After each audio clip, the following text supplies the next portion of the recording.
Guys, what's up? This is Theo here, and welcome back to Free Code Camp, JavaScript and Algorithms Data Structure Certification, Basic JavaScript. We're on lesson 7, sorry.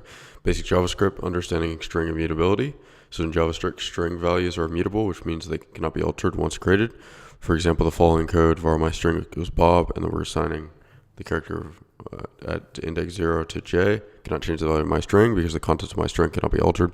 Note that this does not mean that my string cannot be changed, just that the individual characters of a string literal cannot be changed. The only way to change my string would be to assign it with a new string. Okay, so correct the assignment of my string so it contains the value of hello world using the approach shown above. So instead of this, we're just going to say my string is equal to hello world. And we'll go ahead and run this.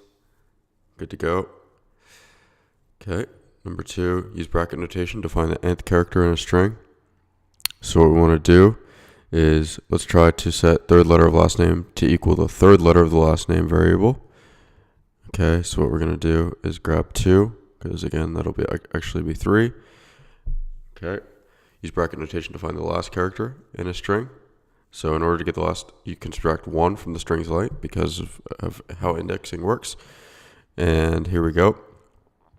So what we want to do, looking at last letter of first name variable declaration, find the last character in the last name variable. So what I can do is look at last name dot length. I can do this. There's other ways to do it, but we'll do that.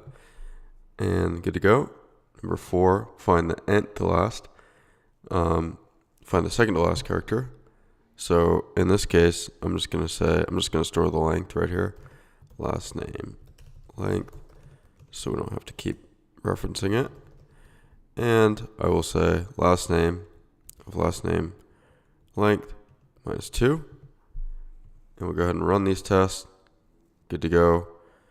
And finally, number 5, word blanks. So we're going to do a little Mad Lib challenge here. You will need to use, in this challenge, we provide you with a noun, verb, an adjective, and an adverb. You need to form a complete sentence using words of your choice, along with the words we provide. You need to use the string concatenation operator to build a new string. Okay, so what do we want to do? So what we want to do is say result is going to be equal to, I'll just do this. I'll keep doing it on new lines for us. My noun, my adjective, my verb, and my adverb. And then let's go ahead and run this. And we need some spaces. And I'll just say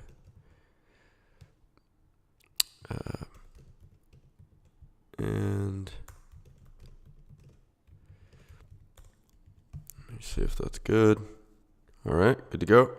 All right, guys, so that's it for this lesson 7. Next up, we'll be moving on to lesson 8, storing multiple variables in one variable using JavaScript arrays. So hopefully you guys enjoyed it. If you did, make sure to like, comment, subscribe. As always, thanks for watching. Check out the courses I recommend in the description on React and JavaScript. If you want to learn, do get a cut. Go check them out if you're interested. I'll see you guys in the next video. Take care.